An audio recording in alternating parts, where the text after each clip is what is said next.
Thank you very much, Tasmat, for that very exceptional report you've just given there. I would say that it was very exceptional.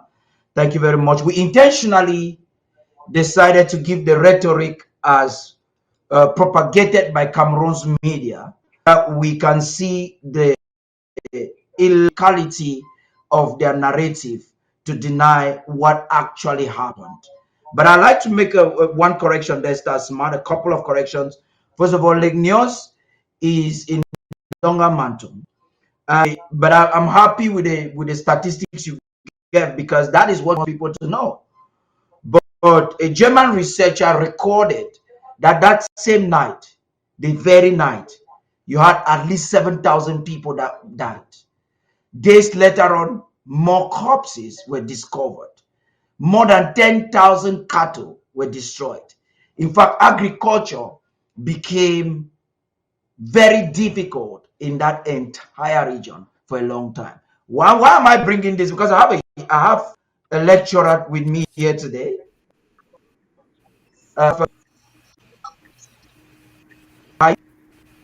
And because I want us to have a conversation, I would like Commander Kenneth to come on camera, please, so that we have a communication on some of those things that angered the people out in Cameroon, and that would decide that no matter what it takes, they would have to get their own country.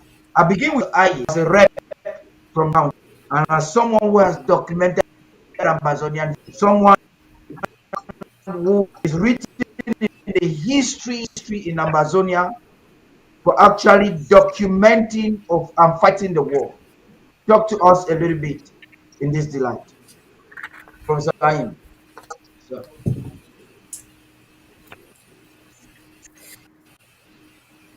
Professor Aim, can you hear me, please? Hello, Paddy.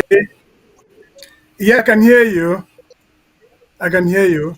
Go ahead. And thank you for having me on your show today, and which is supposed to be pre-draft for the Momo County. Uh, and I'm always delighted to talk about anything Ambazonia that affects Amazonia and the Republic of Cameroon at this proper time. Uh, Let's say Lake Nyos is located in Menchum. Correct. Correct. So Not state that, Donka. yes, that's not Mention, Donga correct. Mountain, not anywhere else. It's in Menchum. Mention. I have trekked. I have trekked through Womb to Nkambe, and I passed by, and I've had first-hand experience sight of Lake Nyos.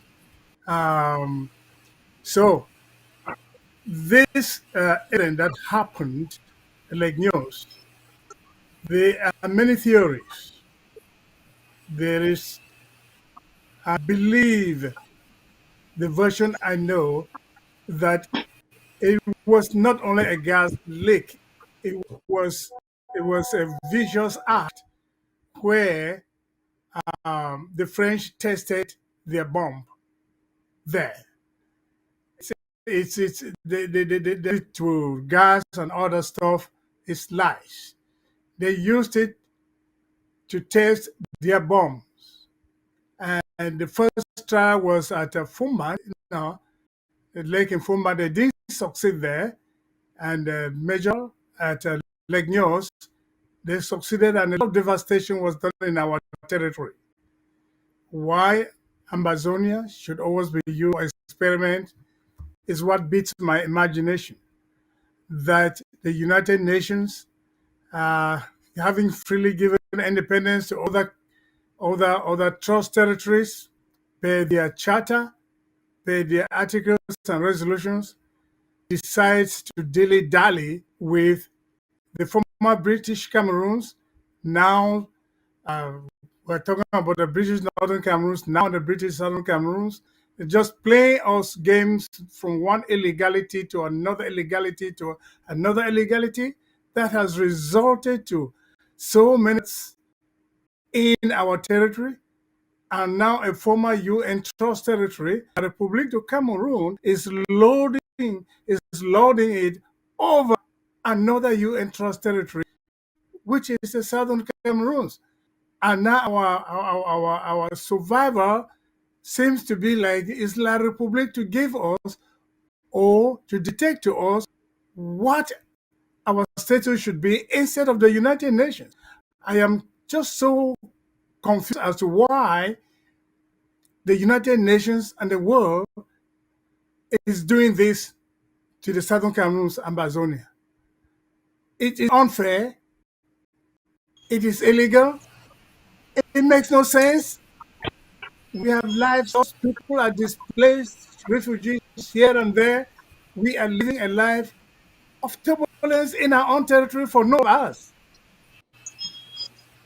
So I'm very, very worried about why the UN is doing this to us.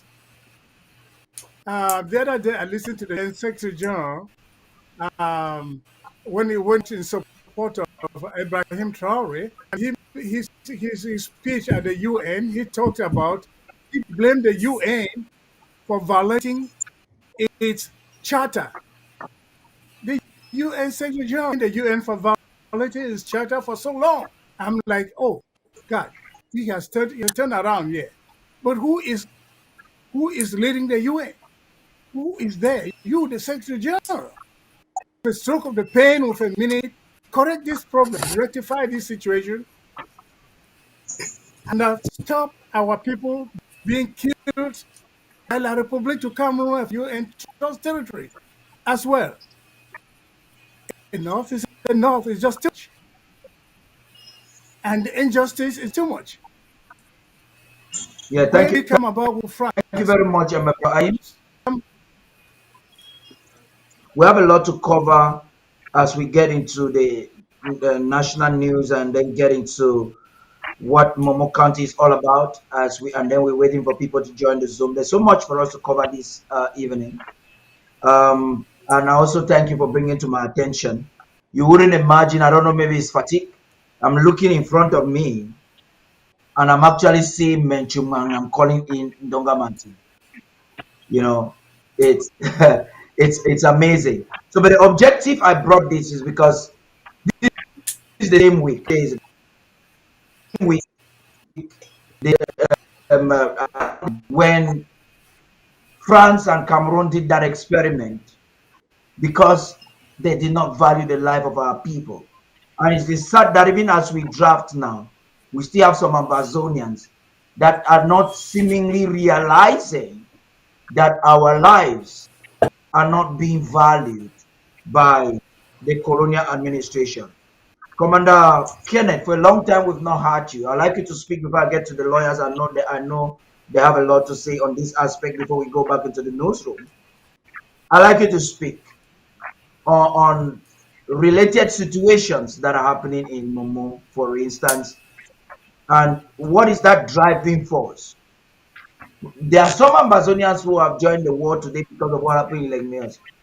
Some Momoans probably because of what has happened nationwide.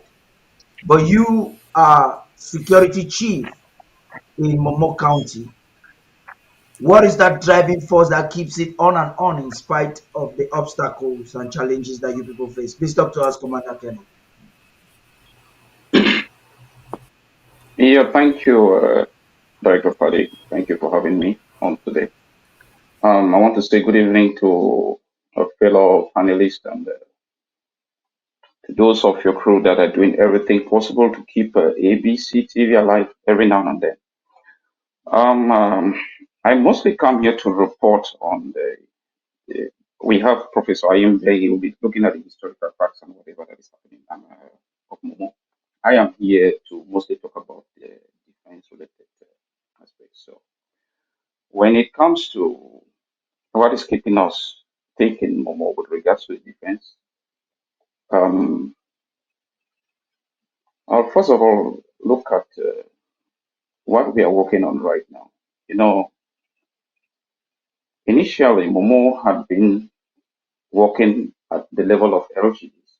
We have been strong at the level of LGDs. And while that had its strength, after some time, You know, some of the ASAs we had there started some sort of, you know, some sort of getting into their own LGAs and not looking at the general aspect of us working together as a team or working together as one county. So what we are doing right now is trying to re-educate them to understand that together we win, that we should stand across, I mean, each fighter, be it from any LGA, can go into any LG and be able to operate there without having any worries. So what we have now is a force that we are trying to, bring forth as a county force, not no longer as, belonging to LGAs. Maybe after some time, after they've been working together after some time, we may send them back into, to the various regions, to various areas in the county to work there or assign Yeah, them certain regions in which they can operate. But for now, what we are looking at is bringing them together to let to them get a have that count. unity within them. Yes, to let them have that unity within them and understand that together they are stronger. So for now, So if I do understand you very well, Commander Kenneth. You are saying that Momo is currently undergoing. I heard during APP, one of the LGA chairs also saying that Momo is currently restructuring defense for the restructuring. military. We are actually restructuring. Yes, we Some are form of restructuring. restructure for proper Yes, coordination. that is true. Yeah, that is true. That's amazing. We've had a, We're going to you know, come back so they can give us some details on that. We'll come back after we examine some reports on the ground and the massacres that took place in Momo, so that at that time the energy will be higher. You give us more details on this aspect. We'll focus just on it. You tell us more. So let me take it now to Barrister Fru so that he can give us a brief caption on this saga and why Ambazonians that are coming here today would have to see why they need East Momo County in their effort to defend themselves and to prosecute this unfortunate war. Barrister Fru, please talk to us. Yes, Paddy, thank you very much. Let me talk about Lake Nyos. It happened when I was working in Douala. I was not yet practicing attorney. I had come back from the United States and I was working, and I was in Bamenda for the weekend. And just as I left, it happened. Let me tell you, Lake Nyos exploded on the night of the 21st, the 20th, breaking the 21st of August, 1986. And the first respondent to arrive there was the Israeli Prime Minister. At that time, the senior divisional officer of Momo of Dongamanto of whom Dongamanto was this guy who manages the DDR. He was the governor. He was our governor in Douala. What is his name again? Um, Fa Yengo Francis. Fa Yengo Francis. And the Minister of Territorial Administration then was Maxime Ngeme. Fa Yengo Francis only found the Israeli Prime Minister already at Nyos. Why? We scholars in Douala at the time, we analyzed and found and came to the conclusion that that bomb was dropped in Nyos by the Israelis. They might have been aided by the French, but were by the Israelis. And it was sold to the Israelis. That operation was accepted and sold to the Israelis by Mr. Paul Biya.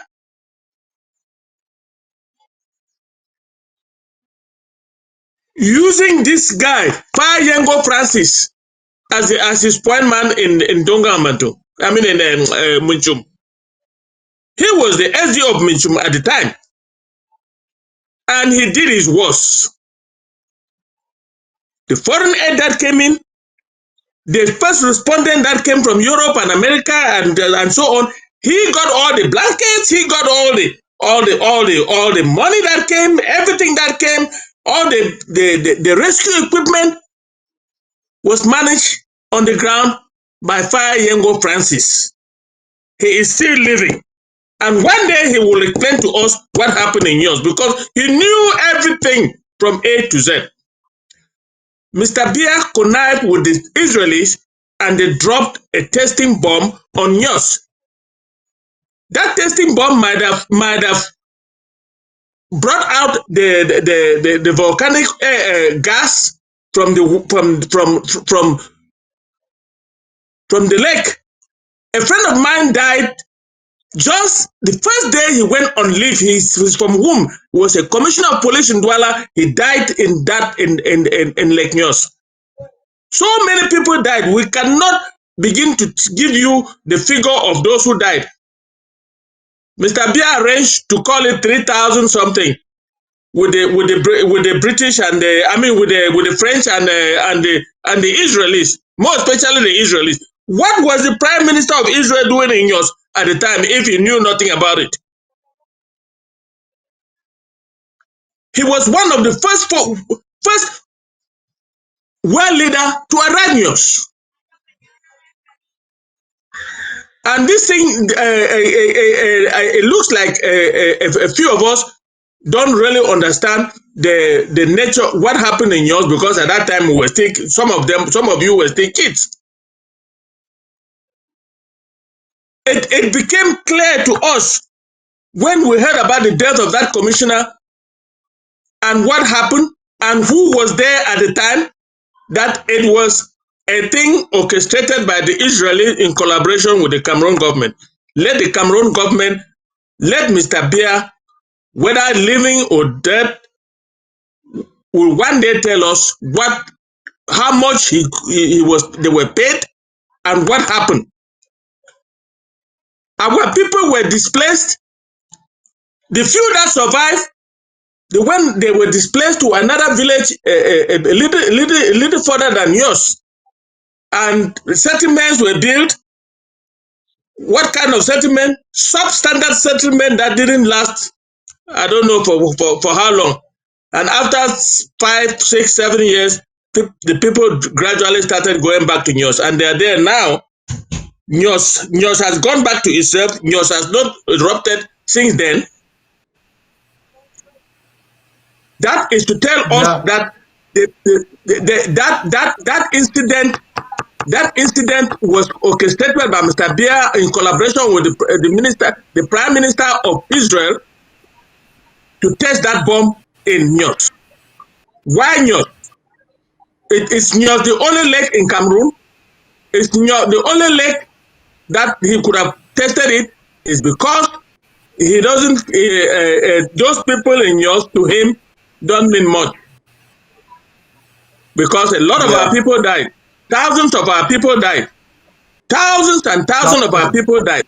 Now the question now is, are we going to forget about what happened in Nyos when the time comes? My answer is no. We are going to put Nyos alongside the atrocity crimes committed by Mr. Bia on the southern Cameroon's Ambazonia. Mr. Bia is responsible for the death of all those who died in Nyos. That is, I stopped there, and that's and then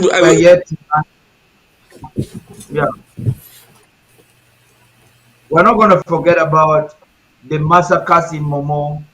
We're not going to forget about Garbo. The reason I'm using this to lay a foundation this evening is to give enough reason why Ambazonians must consider that every county must support the other. Why?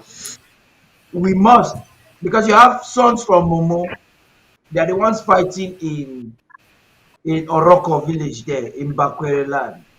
Some of them are everywhere. Like you get it.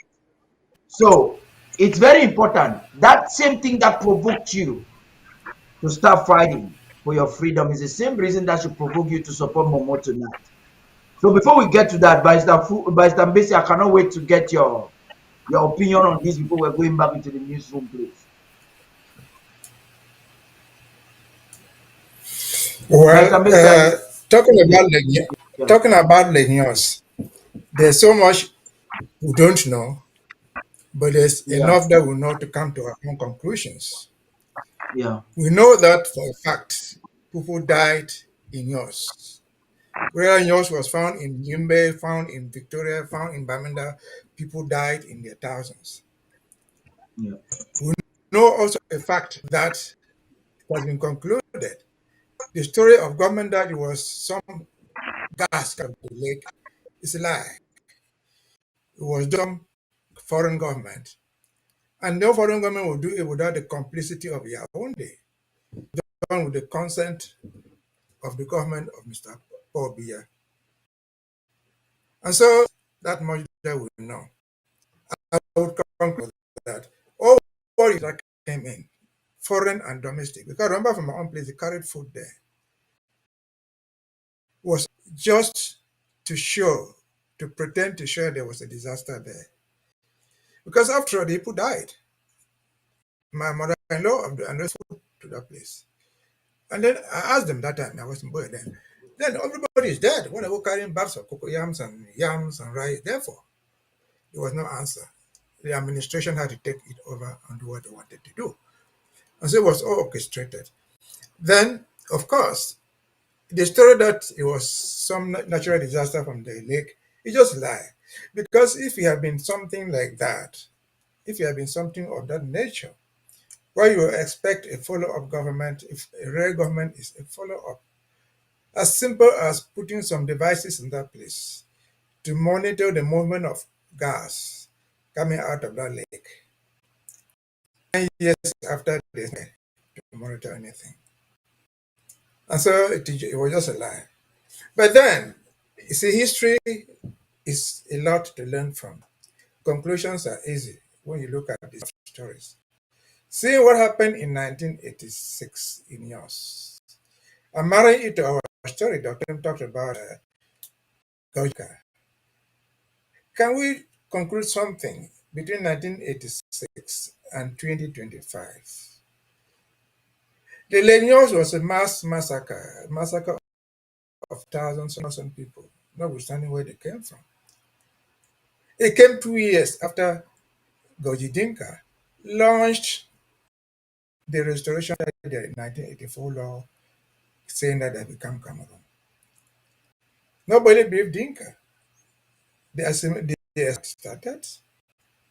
The idea to distort the history and to stop Ambazonians from wherever talking about it had started. That was mass of people through some gas, some form of gas, or whatever thing you call it, where it was a bomb is some short form, concentrated form. If we fast forward to 2025, beginning with 2017, 2018, and we see the mass killings that have taken place. You have just mentioned Garibu. You have mentioned places like Ikona. We have mentioned villages burnt left and right without any discrimination. Whoever lives in the village and they set fire on it, that was mass killing. That is still hungry. Can we marry these facts and systems? See under Mr. Paul Biya, what put the final, according to him, concluded that the assimilation was over and Jinka was going to go. If Jinka had not had the opportunity to escape, he probably would be dead.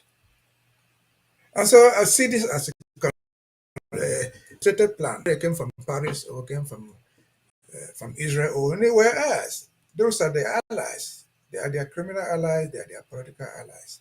They could not have come. They didn't know where Nyos was. They could not have come to Nyos. They could not have come to Bangwa or to Widekum unless the government permitted them and allowed them to go there. And so it is now you put one on one together, you can come to conclusions. And just fast forward again.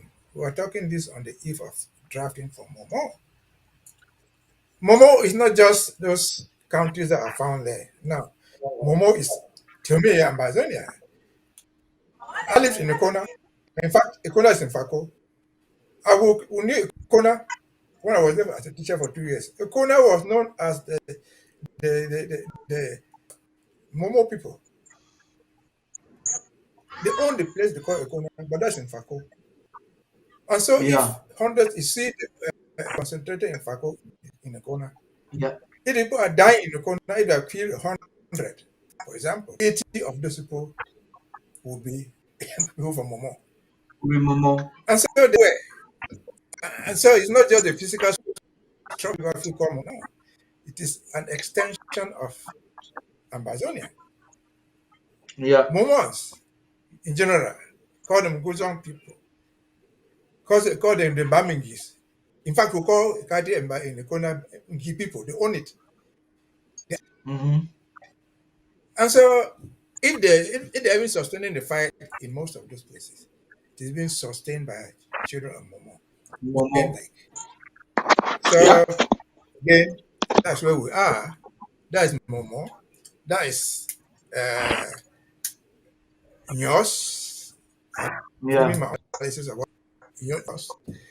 Yeah. The And ongoing by policy. Sambesia, let me come in really quickly so that we can get some details of what is happening on the ground, and then come back and focus on Momo County alone, and just talk about what Thank you. Choyaba and others infiltrators within Momo would have done. For the first time, when I just left the university, I went to Kombe because I had a friend whose father died in Kombe, the village after Mbanga.